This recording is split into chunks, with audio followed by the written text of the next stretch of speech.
مرثیے سننا، نوحے پڑھنا، مجالس کرنا، جلوس میں جانا، نیاز بانٹنا، کچھ کہتے ہیں یہ کرنا چاہیے، کچھ کہتے ہیں کہ یہ نہیں کرنا چاہیے۔ بہت سے آپ کو پھر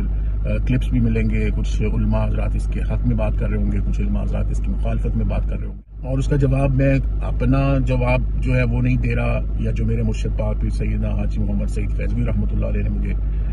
سکھایا ہے وہ نہیں دے رہا، جو ہم نے ان کو کرتے ہوئے دیکھا میں وہ نہیں دے رہا۔ میں وہ جواب پیش کرنا چاہتا ہوں جو سب کے لیے قابل قبول ہو۔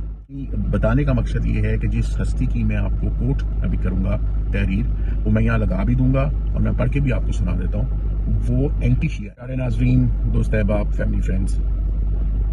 جیسا کہ آپ کو معلوم ہے کہ محرم شروع ہونے والا ہے 2025 کا، اور محرم کے آغاز سے پہلے ہی اور محرم کے خصوصاً 10 دن کے دوران ہر گھر، ہر محلے، ہر فیملی گیدرنگ، ہر دوست احباب کے محفل میں کچھ ایسی گفتگو ضرور رہتی ہے، جیسے کہ مرثیے سننا، نوحے پڑھنا، مجالس کرنا، جلوس میں جانا، نیاز بانٹنا، کچھ کہتے ہیں یہ کرنا چاہیے، کچھ کہتے ہیں کہ یہ نہیں کرنا چاہیے۔ تو بہرحال اس کے بہت سے آپ کو پھر کلپس بھی ملیں گے، کچھ علماء حضرات اس کے حق میں بات کر رہے ہوں گے، کچھ علماء حضرات اس کی مخالفت میں بات کر رہے ہوں گے، اور لوگ جو ہیں، کچھ لوگ خود ریسرچ کر لیتے ہیں اور ان کی ریسرچ جو ہے وہ ان کو کسی صحیح ڈائریکشن میں لے جاتی ہے۔ بہرحال میری کچھ ذمہ داری یہ میں سمجھتا ہوں کہ جو میرے دوست احباب ہیں ان تک یہ پیغام ضرور پہنچے، اور کچھ لوگ مجھ سے سوال بھی کر رہے تھے، تو اس کا جواب جو ہے وہ میں پیش کرتا ہوں، اور اس کا جواب میں اپنا جواب جو ہے وہ نہیں دے رہا، یا جو میرے مرشد پاک پیر سیدنا حاجی محمد سعید فیضوی رحمۃ اللہ علیہ نے مجھے سکھایا ہے وہ نہیں دے رہا، جو ہم نے ان کو کرتے ہوئے دیکھا میں وہ نہیں دے رہا، یا جو ہے وہ یعنی میں وہ جواب پیش کرنا چاہتا ہوں جو سب کے لیے قابل قبول ہو، اور اس جواب کے لیے میں نے ایک تحریر جو ہے وہ چنی ہے، وہ میں آپ کے سامنے پڑھ دوں گا، اور پھر فیصلہ جو ہے وہ آپ کے سامنے ہوگا۔ اور وہ تحریر جو ہے وہ میں نے لی ہے شاہ عبدالعزیز محدث دہلوی رحمۃ اللہ علیہ کی کتاب، جو ان کی فتاویٰ کی کتاب ہے، فتاویٰ عزیزیہ، اس میں سے۔ وہ بتانے سے پہلے میں یہ عرض کر دیتا ہوں کہ شاہ عبدالعزیز محدث دہلوی رحمۃ اللہ علیہ کی جو ریپوٹیشن ہے وہ یہ ہے کہ وہ اینٹی شیعہ ہے، اور انہوں نے شیعہ اثنا عشری کے نام سے ایک کتاب لکھی، یہ میں بات کر رہا ہوں 1800 سم تھنگ کی۔ انہوں نے یہ کتاب، اور یہ اس وقت کی بات کر رہا ہوں جب ابھی شیعہ اور سنی جو ہے وہ دونوں، نہ بریلوی مکتبہ فکر آیا تھا اور نہ ہی جو دیوبندی مکتبہ فکر جو ہے وہ وجود میں آیا تھا، یہ میں اس سے پہلے کی بات کر رہا ہوں۔ تو دونوں یعنی اس سیکٹ کے پہلے کی بات کر رہا ہوں، اور شاہ عبدالعزیز محدث دہلوی کے بارے میں یہ بات میں یہاں بتانا ضروری سمجھتا ہوں کہ انہوں نے جو کتاب اثنا عشری کے نام سے لکھی، آج تک جو ہے وہ ہمارے جو شیعہ حضرات ہیں وہ اس کتاب کا جواب جو ہے وہ یعنی کتابوں کی صورت میں دے رہے ہیں۔ یعنی بتانے کا مقصد یہ ہے کہ جس ہستی کی میں آپ کو کوٹ ابھی کروں گا تحریر، وہ میں یہاں لگا بھی دوں گا اور میں پڑھ کے بھی آپ کو سنا دیتا ہوں، وہ اینٹی شیعہ ہے۔ تو ان سے یہ سوال کیا گیا ہے، میں ابھی آپ کو پڑھ کے سنا دیتا ہوں۔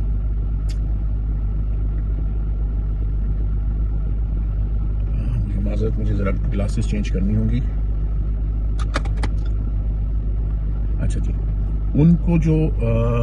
یعنی ان سے سوال کیا گیا ہے وہ یہ ہے کہ میلاد کی اور عشرہ محرم کی مجالس منعقد کرنا کیسا ہے، یہ ان کی کتاب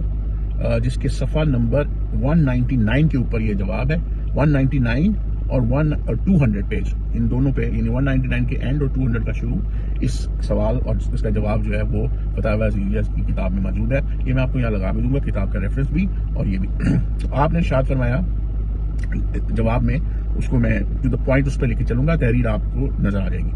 آپ نے اس میں جو اس نے یہ سوال کیا تھا اس کو مخاطب کر کے فرمایا کہ مہربان من، سال میں 2 مجالس فقیر کے مکان میں منعقد ہوا کرتی ہیں۔ انہوں نے کوئی اور بات نہیں کی، انہوں نے وہ باقی جو انہوں نے کہا جو میں خود کرتا ہوں اس پہ انہوں نے جو ہے وہ بیان کیا۔ تو آپ نے فرمایا کہ سال میں 2 مجالس فقیر کے مکان میں منعقد ہوا کرتی ہیں، مجالس ذکر وفات سرکار مدینہ صلی اللہ علیہ وآلہ وسلم اور مجلس شہادت حسین علیہ السلام، اور یہ مجلس بروز عاشورہ یعنی 10 محرم کو یا اس سے 1-2 دن قبل منعقد ہوتی ہے۔ وہ آپ فرماتے ہیں کہ یا میں 10 محرم کو کرتا ہوں یا میں اس سے 1-2 دن پہلے جو ہے وہ منعقد کرتا ہوں۔ پھر آپ نے فرمایا کہ 400-500 آدمی بلکہ 1000 آدمی جمع ہوتے ہیں اور درود شریف پڑھتے ہیں. 1000 آدمی جمع ہوتے ہیں اور درود شریف پڑھتے ہیں. اس کے بعد جب فقیر آتا ہے تو لوگ بیٹھتے ہیں. پہلے یعنی میں بھی کھڑے ہو کر پڑھتے ہوں گے، جیسے یہاں سے سمجھ آتا ہے درود و سلام کی محفل ہو رہی ہوگی، لیکن جب آپ شاہ عبدالعزیز دہلوی رحمۃ اللہ علیہ تشریف لاتے ہیں تو پھر لوگ بیٹھ جاتے ہیں. اچھا، جب بیٹھ جاتے ہیں پھر کیا ہوتا ہے؟ پھر بیٹھتے ہیں اور فضائل حسنین رضی اللہ عنہما کا ذکر جو حدیث شریف میں وارد ہوا ہے بیان کیا جاتا ہے، اور کچھ احادیث میں ان بزرگوں کی شہادت کا ذکر ہے، اور روایات صحیحہ میں جو کچھ تفصیل بعض حالات کی ہے ان حضرات کے قاتلوں کی بدعنوانی کا جو بیان ہے وہ ذکر کیا جاتا ہے. پھر آپ نے فرمایا کہ بعض تکلیفیں جو ان حضرات کو ہوئیں جو کہ روایات معتبرہ سے ثابت ہیں ان کا بیان کیا جاتا ہے. پھر آپ نے فرمایا اس ضمن میں بعض مرثیہ پوائنٹ نوٹڈ، بعض مرثیہ جو جنوں پری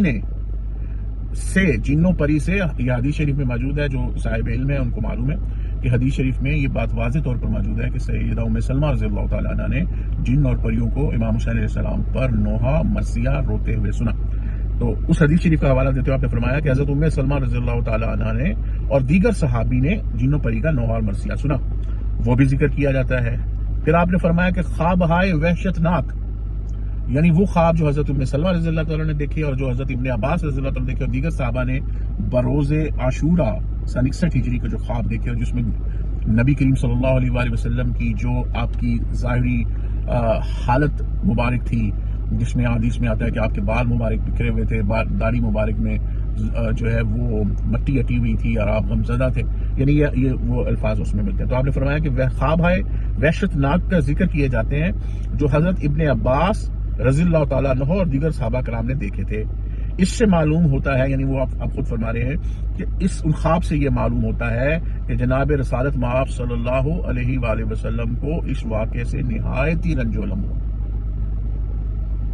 میں آپ کو ایک بات بتاتا ہوں کہ ابھی تحریر آگے ہے، لیکن مجھے اس سے واقعہ یاد آ گیا کہ ہمارے بابا جی کی یہ روٹین تھی، میرے مرشد پاک کی، کہ وہ 10 محرم کو قریب ظہر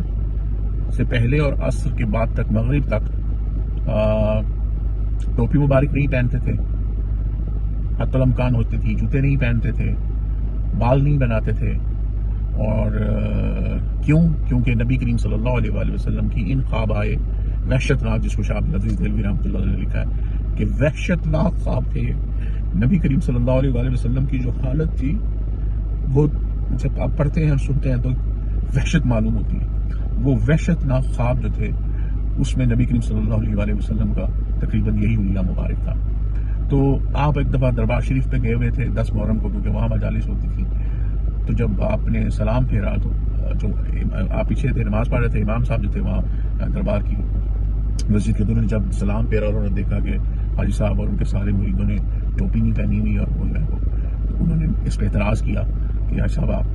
سے تو یہ امید نہیں تھی. تو پھر آپ سائیوں نے جو ہے انہیں وہ احادیث دکھائیں اور وہ ان کا حوالہ دے کے فرمایا کہ مجھے بتائیں کہ سرکار مدینہ صلی اللہ علیہ وآلہ وسلم کی اس وقت کیا حالت تھی. بہرحال تو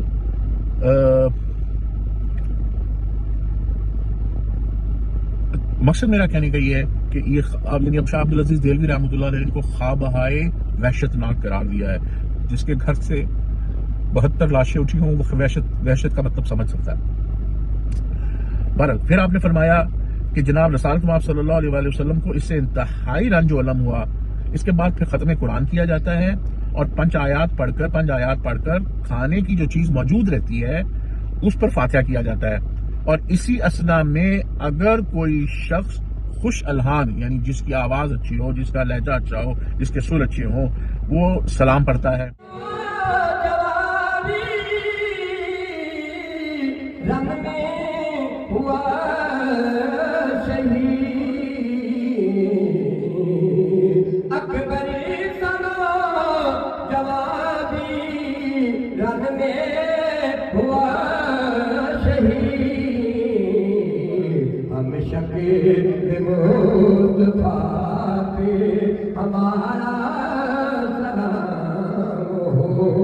آگے جو پوائنٹ آ رہا ہے وہ بہت زیادہ نوٹ کرنے والا ہے. یہ شرعی طور پر مرثیہ پڑھنے کا اتفاق ہو سکتا ہے. تو اکثر ہزار مجلس اور اس ہزارات مجلس یعنی کہ جو لوگ شریک محفل ہوتے ہیں وہ لوگ، اور آپ نے اپنے بارے میں فرمایا اور فقیر کو بھی حالت رقت و گریہ لاحق ہو جاتی ہے۔ حالت امام حسین علیہ السلام کا مرثیہ سنتے ہوئے شاہ عبدالعزیز دہلوی رحمۃ اللہ علیہ فرماتے ہیں کہ میرے پہ رقت بھی طاری ہوتی ہے اور گریہ بھی طاری ہوتی ہے۔ یا حسین یا حسین یا حسین یا میں رقت بھی کرتا ہوں، میرے حالت پہ رقت بھی ہے اور میں روتا بھی ہوں امام حسین علیہ السلام کے مصائب سن کر۔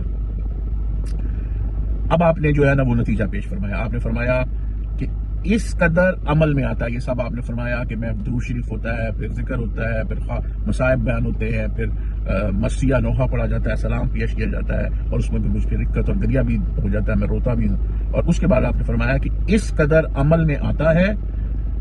اور اگر یہ سب فقیر کے نزدیک اس طریقے سے جس کا ذکر کیا گیا ہے جائز نہ ہوتا تو ہرگز یہ فقیر ان چیزوں پر اقدام کرتا، اور اس کے علاوہ امور دیگر خلاف شرع ہیں، ان کے بیان کی ضرورت نہیں، زیادہ کیا لکھوں۔ والسلام ورحمۃ اللہ وبرکاتہ۔ تو ناظرین آپ نے دیکھا، ویڈیو میری لمبی ہو گئی ہے لیکن یہ بہت ہی کام کی ویڈیو ہے، اس کو ضرور آپ جو ہے میسج اس کو لوگوں تک پہنچائیں۔ کیونکہ یہ اب آنے والے دنوں میں یہ بحث رہے گی، ہم لوگوں تک جو ہے وہ ہمیں یہ پیغام پہنچانا ہے کہ امام حسین علیہ السلام کا غم منانا سرکار مدینہ صلی اللہ علیہ وسلم کی سنت مبارک ہے۔ السلام علیکم ورحمۃ اللہ وبرکاتہ۔